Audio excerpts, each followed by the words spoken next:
이 시간 우리에게 주시는 하나님 말씀은 누가복음 20장 1절에서 8절 말씀입니다.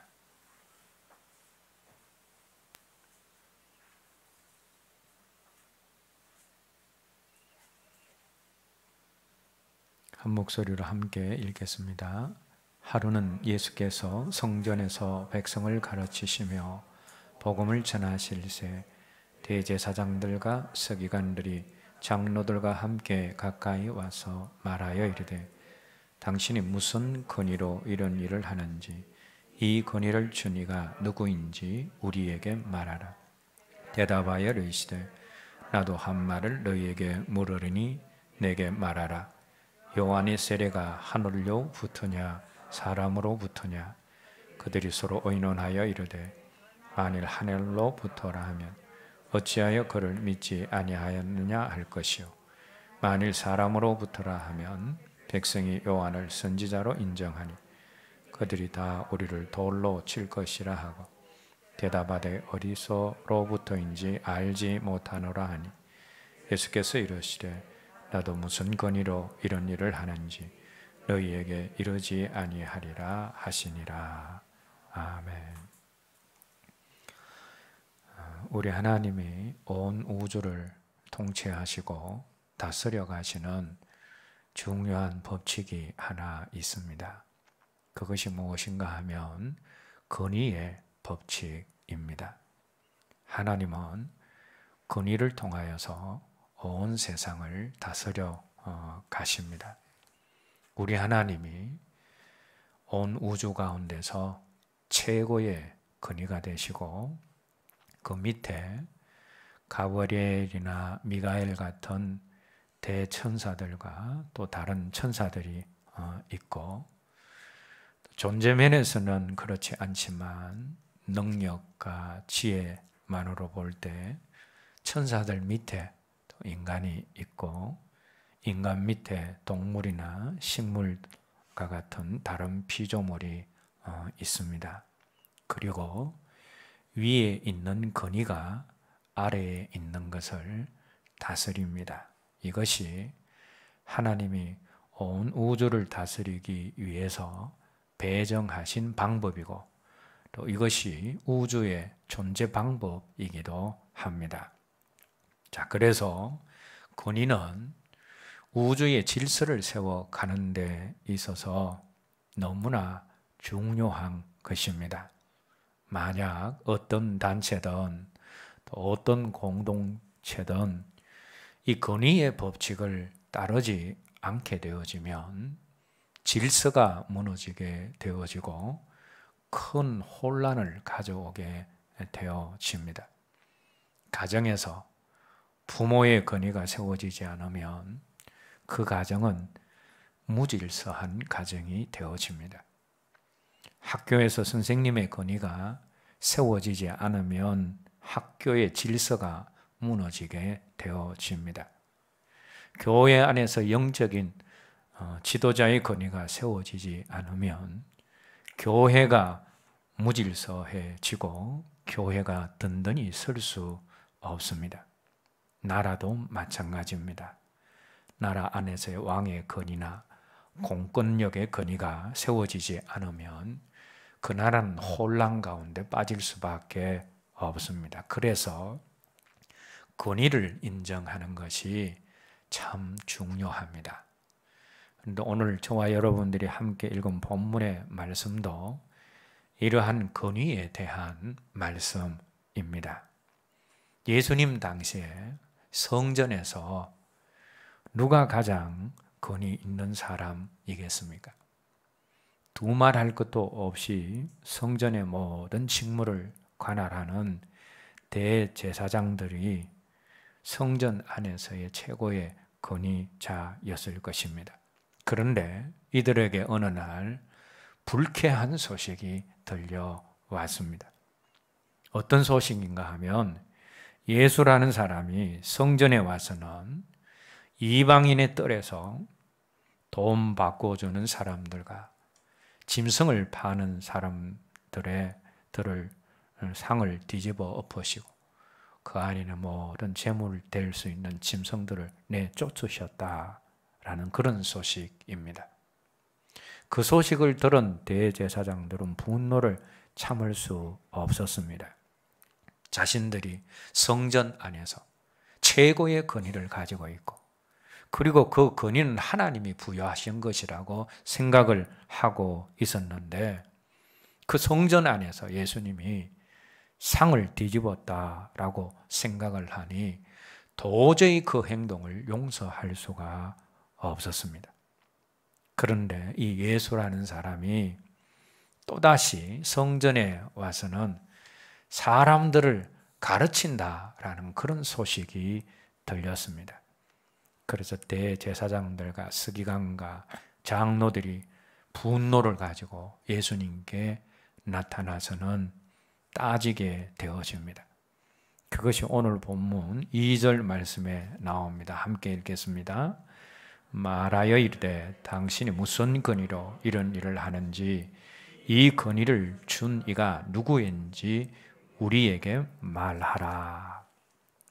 당신이 무슨 권세로 성전을 뒤집어 엎고 무슨 권세로 이곳에서 가르치느냐라는 질문입니다. 그런데 예수님은 이들의 질문에 대답을 하지 않으시고 다른 질문으로 대응을 하십니다. 그들이 권위를 문제 삼았기 때문에 예수님도 권위에 대한 질문을 하십니다. 너희들이 권위를 질문하니까 나도 너희에게 질문을 하나 하겠다. 그러면 요한의 세례가 하나님에게로부터 하늘로부터 왔느냐 아니면 사람으로부터냐, 그것에 대해서 답을 해봐라.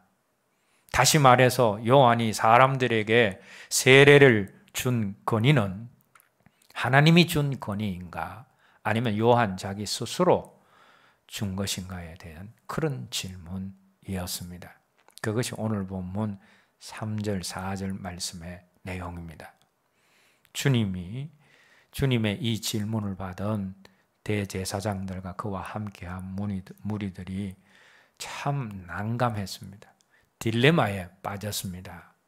만약 요한이 세례를 베푼 것이 하나님이 주신 권위에 의한 것이다 라고 대답을 하면 그들이 세례 요한을 무시하고 믿지 않았기 때문에 하나님이 주신 권위를 가진 세례 요한을 너희가 왜 믿지 않았느냐라고 예수님께서 따져 물으실 것이고, 또 세례 요한이 하나님께 권위를 받지 않고 자기 스스로 자기 마음대로 세례를 준 것이다 라고 대답하면 많은 백성들이 세례 요한을 하나님께로부터 온 선지자로 여기고 있기 때문에 돌을 맞을 수도 있는 그런 난감한 그런 상황이었습니다. 그래서 그들이 고민 끝에 오늘 본문 7절 말씀을 보시면 우리는 모른다 라는 대답을 합니다. 그러자 예수님께서 나도 무슨 권위로 이런 일을 하는지 너희들에게 대답하지 않겠다라고 하신 것이 이제 오늘 본문 8절의 말씀에 나옵니다. 우리 예수님이 왜 무슨 권위로 성전의 상을 뒤엎고 성전에서 가르치느냐라는 대제사장들과 그와 함께한 사람들의 질문에 대답을 하지 않으셨습니까? 그 이유는 세례 요한의 권위도 인정하지 않는 그들에게 예수님의 권위를 설명을 해봤자 그들이 이해할 수도 없고 또 받아들이지도 않을 것이 뻔했기 때문입니다.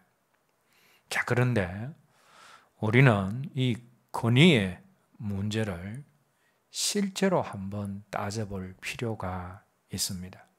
여러분, 요단강에서 세례를 베푸는 세례 요한의 권위와 성전 관리를 맡은 대제사장의 권위 중 어느 것이 더 큰 권위이겠습니까? 대제사장 자신들은 자신들의 권위가 최고라고 생각을 할 것입니다.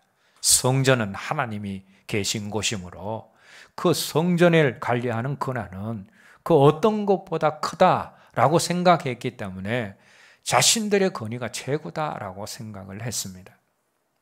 그러나 이것은 잘못된 생각입니다. 왜냐하면 당시에 성전은 이미 성전으로서의 제구시를 하지 못하고 있었기 때문입니다. 당시의 성전은 사람들을 변화시키지 못했습니다. 당시에 성전에서 드리는 제사는 하나님이 기뻐 받으시지 않는 제사였습니다. 당시에 성전은 기도하는 집임에도 불구하고 이미 강도의 소굴처럼 되어 있는 곳이었습니다. 반면에 세례 요한이 요단강에서 베푼 그 세례는 사람들을 변화시켰습니다. 사람들마다 세례 요한에게 와서 세례를 받고는 자신들의 죄를 자백하고 회개했습니다. 그리고 이제 우리가 어떻게 살아야 합니까? 하면서 요한 앞에서 엎드려서 물었습니다. 그러므로 이미 제구시를 못하는 성전을 관리하는 대제사장의 권위보다 사람을 변화시키는 세례를 요단강에서 베푸는 세례 요한의 권위가 훨씬 큰 것이었습니다. 자, 그러면 우리 예수님의 권위는 어떻습니까? 한마디로 예수님의 권위는 사람이 상상하지 못할 권위입니다. 예수님은 하나님 자신입니다. 예수님은 대제사장들이 관리하고 섬기는 그 성전의 주인이 되십니다. 뿐만 아니라 그분은 세례 요한을 보내어서 세례를 베풀게 하신 분이십니다. 그분은 만물을 창조하신 하나님이십니다.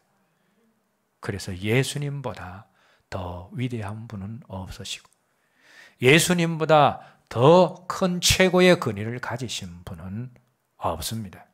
그래서 대제사장들은 물론 세례 요한도 예수님 앞에서는 모두가 무릎을 꿇을 수 있어야 합니다. 그런데 세례 요한은 실제로 그렇게 했습니다.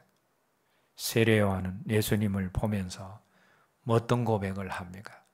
자신은 예수님의 신발끈을 풀 자격도 없다라고 했습니다.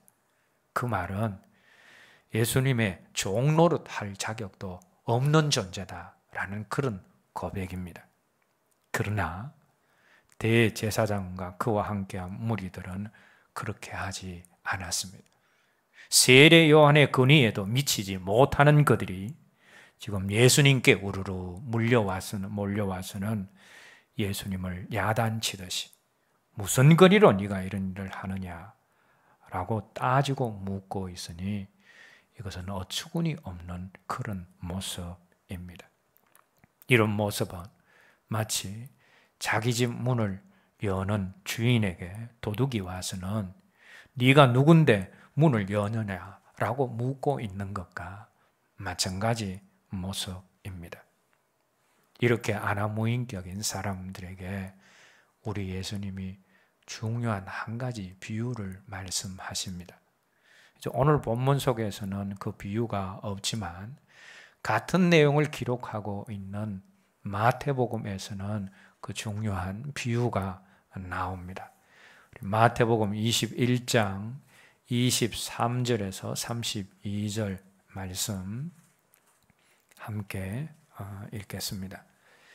예수께서 성전에 들어가 가르치실 때에 대제사장들과 백성의 장로들이 나와 이르되 내가 무슨 권위로 이런 일을 하느냐 또 누가 이 권위를 주었느냐 예수께서 대답하시되 나도 한 말을 너희에게 물으리니 너희가 대답하면 나도 무슨 권위로 이런 일을 하는지 이르리라. 요한의 세례가 어디로부터 왔느냐 하늘로부터냐 사람으로부터냐 그들이 서로 의논하여 이르되 만일 하늘로부터라 하면 어찌하여 그를 믿지 아니하였느냐 할 것이고 만일 사람으로부터라 하면 모든 사람이 요한을 선지자로 여기니 백성이 무섭다 하여 예수께 대답하여 이르되 우리가 알지 못하는 애 아니. 예수께서 이르시되 나도 무슨 권위로 이런 일을 하는지 너희에게 이르지 아니하리라. 여기까지는 우리 오늘 본문에 나온 내용과 동일한 내용입니다. 이제 그 중요한 것은 그 다음 28절부터의 내용인데 계속해서 읽겠습니다. 그러나 너희 생각에는 어떠하냐? 어떤 사람이 두 아들이 있는데 맏아들에게 가서 이르되 예 오늘 포도원에 가서 일하라 하니 대답하여 이르되 아버지 가겠나이다 하더니 가지 아니하고 둘째 아들에게 가서 또 그와 같이 말하니 대답하여 이르되 실소이다 하였다가 그 후에 뉘우치려 갔으니 그 둘 중에 누가 아버지의 뜻대로 하였느냐? 이르되 둘째 아들이니이다. 예수께서 그들에게 이르시되 내가 진실로 너희에게 이르노니 세리들과 장녀들이 너희보다 먼저 하나님 나라에 들어가리라. 요한의 의의 도로 너희에게 왔거늘 너희는 그를 믿지 아니하였으되 세리와 장녀는 믿었으며 너희는 이것을 보고도 끝내 뉘우쳐 믿지 아니하였도다. 이 28절 32절 말씀에 나오는 이 비유, 무슨 권위로 이런 일을 하느냐 따지고 물은 사람들에게 예수님이 하신 비유입니다. 그런데 금방 읽은 이 28절에서 32절 말씀에 나오는 이 비유의 핵심을 한마디로 이야기를 한다면 무엇에 관한 비유입니까? 순종에 관한 비유입니다. 우리 예수님께서 권위에 대한 논쟁을 하시다가 왜 갑자기 순종에 대한 말씀을 하십니까? 그 이유가 무엇이겠습니까? 권위에 대한 올바른 태도가 순종이기 때문입니다. 우리 주님이 말씀하신 순종과 연관된 그 비유의 내용이 대략 이런 내용입니다. 포도 농사를 짓는 아버지에게 어떤 사람에게 두 아들이 있었습니다. 어느 날 아버지가 큰아들에게 포도밭에 가서 포도원에 가서 일하라 라고 하니 큰아들은 예 하고 해놓고는 포도원에 가서 일하지 않았습니다. 실망한 아버지가 둘째 아들에게 똑같이 말합니다. 그랬더니 둘째 아들은 싫습니다 해놓고는 나중에 그렇게 한 것을 뉘우치고 포도원에 가서 일을 했다라는 것이 비유의 내용입니다. 그리고 이 비유를 말씀하신 예수님께서 그들에게 이 둘 중 누가 아버지의 뜻대로 했느냐라고 질문을 합니다. 그러자 둘째 아들이다 라고 대답을 합니다. 그때 예수님께서 아주 신랄한 말씀을 하셨습니다. 그것이 31절, 32절 말씀입니다. 다시 한번 읽겠습니다. 그들 중에 누가 아버지의 뜻대로 하였느냐? 이르되 둘째 아들이니이다. 예수께서 그들에게 이르시되 내가 진실로 너희에게 이르노니 세리들과 장녀들이 너희보다 먼저 하나님 나라에 들어가리라. 요한의 의의 도로 너희에게 왔거늘 너희는 그를 믿지 아니하였으되 세리와 장녀는 믿었으며 너희는 이것을 보고 끝내 뉘우쳐 믿지 아니하였도다. 이 말씀의 내용이 어떤 내용입니까? 한마디로 대제사장, 서기관, 장로들 같은 당시에 종교 지도자들보다 천국에 들어가지 못할 것이라고 생각을 했던 세리와 장녀들이 우선적으로 천국에 들어간다라는 충격적인 말씀입니다. 주님이 왜 이런 충격적인 말씀을 대제사장과 그와 함께하는 무리들에게 하셨습니까? 그들이 바른 권위를 인정하지 않고 그 권위에 순종하지 않았기 때문입니다. 당시에 대제사장과 종교 지도자들은 자신들의 권위를 최고로 여겨서 교만한 자리에 있었습니다. 그들이 하나님이 최고의 권위자이시다라고 말하고 가르치지만 실제로는 위에 계신 하나님의 권세를 인정하지 않았습니다. 인간의 육신의 몸을 입고 오신 하나님이신 주님을 인정하지 않고 주님의 권위를 인정하지 않았습니다. 뿐만 아니라 하나님께로부터 보내심을 받은 세례 요한도 그들이 인정하지 않고 오히려 그 세례 요한을 핍박했습니다. 자, 그런데 세리와 장녀 같은 그런 사람들은 그렇지 않았다라는 겁니다. 그들은 당시에 종교 지도자들처럼 하나님이 최고의 권위자라고 말하지도 않았고 다른 사람에게 가르치지도 않았지만 세례 요한을 보내신 하나님의 권위를 인정하고 요한의 말에 순종하고 그에게 세례를 받고 회개하는 자리로 갔습니다. 그리고 그들은 그 이후에 주님의 말씀에 순종하고 주님을 따르는 사람들이 되었습니다. 그래서 주님께서 대제사장과 종교 지도자들보다 세리와 장녀가 먼저 하나님 나라에 들어가게 될 것이다 라고 말씀을 하신 것입니다. 우리는 여기에서 위에 있는 권위 앞에서 반드시 가져야 할 중요한 태도는 순종이다라는 사실을 발견하게 되어집니다. 모든 피조물들은 창조주 앞에서 순종해야 합니다. 학생은 선생님의 권위 앞에서 순종해야 하고 부와 직원은 더 큰 권위를 가진 직장 상사의 권위에 순종해야 합니다. 교회 안에서는 하나님의 말씀 안에 서 있는 영적인 지도자의 권위에 순종해야 합니다. 그리고 가정에서는 자녀들이 부모의 권위에, 아버지의 권위에 순종을 해야 합니다. 그런데 주님이 말씀하신 이 비유에 나오는 큰아들은 입으로만 순종하겠다라고 했습니다. 입으로 순종하겠다라고 하고는 행동으로는 순종하지 않았습니다. 그러나 작은 아들은 입으로는 아니요 했지만 곧바로 그것을 뉘우치고 행동으로 순종을 했습니다. 본래 순종은 행동으로 나타나야 하기 때문에 두 아들 중에 순종을 잘한 사람은 당연히 작은 아들입니다. 그래서 오늘 본문 속에 등장하는 대제사장과 장로 등은 이 주님이 비유하신 그 비유 속에 큰아들과 같습니다. 그들은 하나님 앞에 예라고 대답은 하지만 늘 하나님의 뜻을 저버리고 자기 마음대로 행동했습니다. 성전도 강도의 소굴처럼 만들었습니다. 성전의 주인이신 주님을 인정하지 않고 하나님이 보내신 세례 요한도 핍박했습니다. 예라고 대답하고서는 하나님의 뜻대로 한 것이 아무것도 없습니다. 그러나 세리와 창기들은 작은 아들과 같습니다. 그들은 자신들의 과거가 너무 부끄러웠습니다. 그래서 요한의 말을 듣고 뉘우쳐 회개했고 그 후에는 예수님을 따르고 예수님께 순종을 했습니다.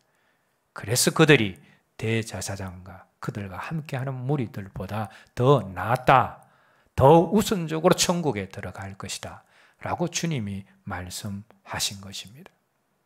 자, 그러면 이제 여기에서 오늘 우리의 모습을 한번 점검을 해 보십시다. 여러분들은 어떻게 순종하고 있습니까? 큰 아들처럼 생각으로만, 말로만 순종을 이야기하고 있습니까? 아니면 작은 아들처럼 행동으로 순종하고 있습니까?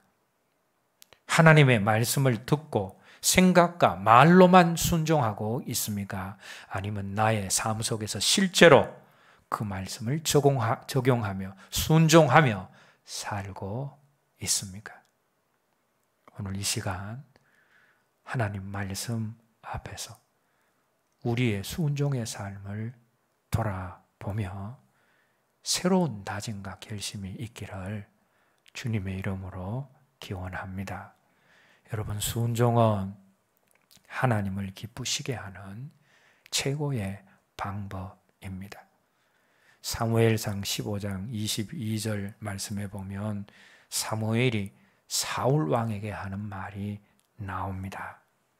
여호와께서 번제와 다른 제사보다 그 목소리를 청종하는 것을 좋아하신다 라는 말씀입니다. 순종이 제사보다 하나님을 더 기쁘시게 한다라는 겁니다. 그것이 순종이 제사보다 낫다라는 말의 의미입니다. 순종은 하나님을 기쁘시게 하는 행동입니다. 그리고 순종은 구원을 가져다 줍니다. 홍수로 하나님이 세상을 심판하실 때 노아는 산 위에 방주를 만들라라는 하나님의 말씀에 순종함으로 노아와 그의 모든 가족들이 구원을 받았습니다. 순종은 우리를 구원으로 인도합니다. 그리고 순종은 우리에게 복을 가져다 줍니다.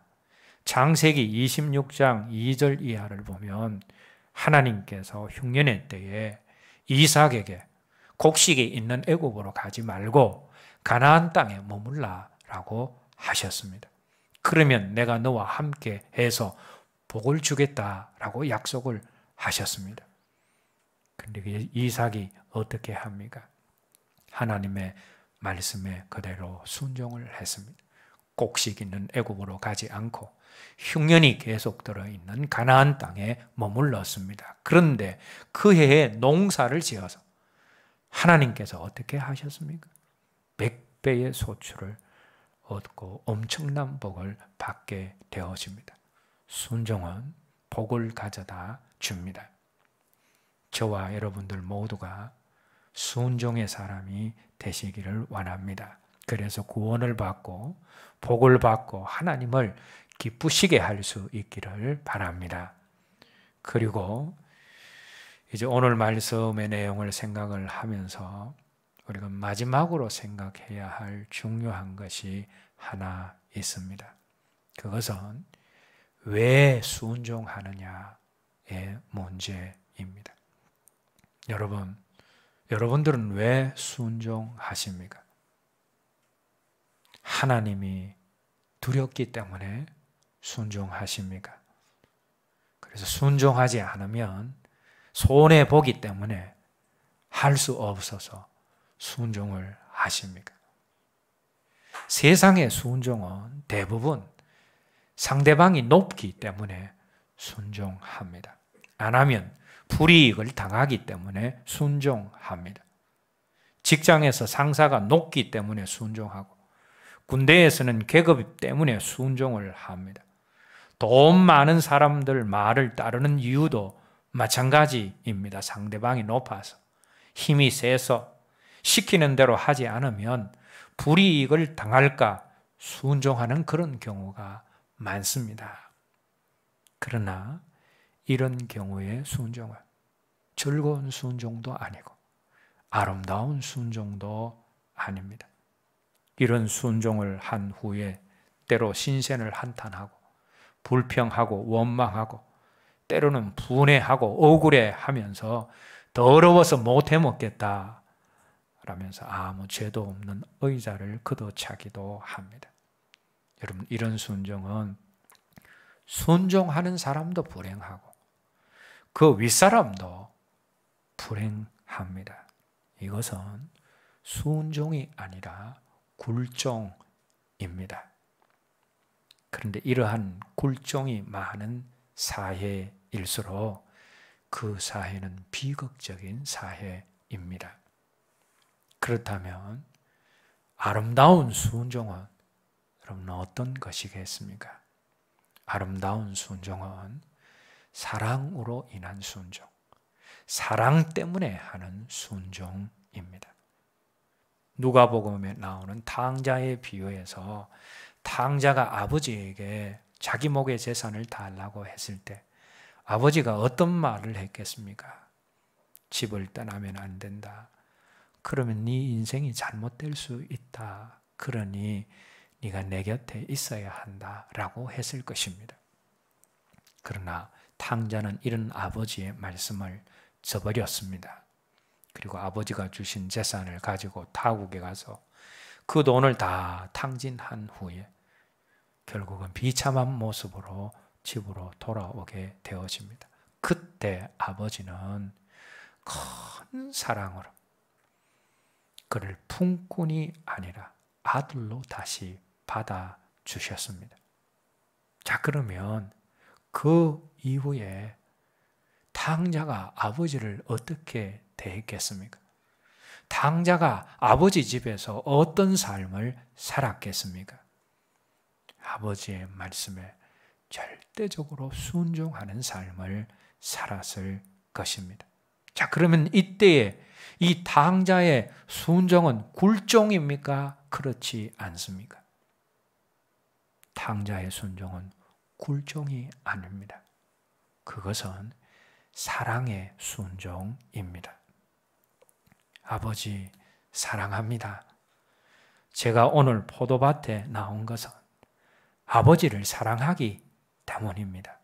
그러나 제가 아버지를 사랑하는 것은 아버지가 저를 사랑하는 것에 비하면 아무것도 아닙니다.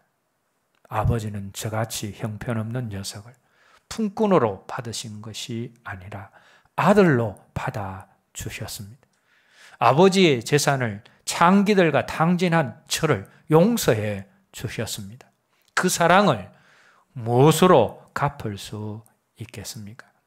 제가 아버지에게 사랑의 순종을 바치는 이유는 당신에게 아버지라는 권위가 있기 때문이거나 당신에게 돈이 많기 때문이거나 당신의 힘이 세기 때문이 아닙니다. 제가 아버지에게 순종하는 이유는 아버지의 사랑이 저를 감동시켰기 때문입니다. 그래서 저는 아버지의 사랑, 아버지를 생각을 하면 눈물이 흐릅니다. 이제 제가 무엇으로 아버지를 기쁘게 하겠습니까? 생명을 다해서 아버지의 뜻에 순종하겠습니다. 아버지 감사합니다 하면서 그렇게 평생을 살지 않겠습니까? 탕자는 처음에는 불순종했지만 후에는 뉘우치고 순종한 주님의 비유 속에 둘째 아들과 같다라고 할 수 있습니다. 이 탕자는 전에는 손가락질 받는 죄인이었지만 용서받고 주님 앞에 나온 세리와 창기 같은 사람이었다고 할 수 있습니다. 사랑하는 여러분, 하나님의 말씀에 순종하시되 그 순종이 두려워서 하는 굴종이 아니라 사랑의 순종이 되시기를 바랍니다. 우리 하나님은 우리의 사랑의 순종을 받으시기에 합당하신 분이시기 때문입니다. 하나님은 우리가 하나님을 사랑하기 전에 우리를 먼저 사랑하셨습니다. 하늘 보좌에 가만히 앉아 계셔도 영광과 찬송을 받으실 그분이 이 땅에 오셔서 수많은 아름다운 일을 하셨지만 사람들로부터 배척과 조롱을 당하셨습니다. 그리고 마지막에는 우리 죄를 짊어지고 십자가를 지시고 죽으셨습니다. 그분이 이렇게 우리를 먼저 사랑하셨기 때문에 그분은 우리에게 사랑의 순종을 요구할 자격이 있으신 분이십니다. 여러분, 하나님을 사랑하기 때문에 순종하십시오. 그분을 사랑하기 때문에 예배하고 그분을 사랑하기 때문에 봉사하고 그분을 사랑하기 때문에 기도하는 자리로 나오십시오. 진정으로 아름다운 순종은 사랑의 순종입니다. 사랑하는 주님의 말씀이라면 멈춰서기도 하고 나아가기도 하고 무엇이든지 하면서 그 사랑의 기쁨 속에서 순종하는 자에게 주시는 은혜와 복을 누리며 살아가는 저와 여러분 모두가 되었으면 합니다. 이제 오늘 들은 말씀 찬송 부른 후에 또 함께 기도하도록 하겠습니다.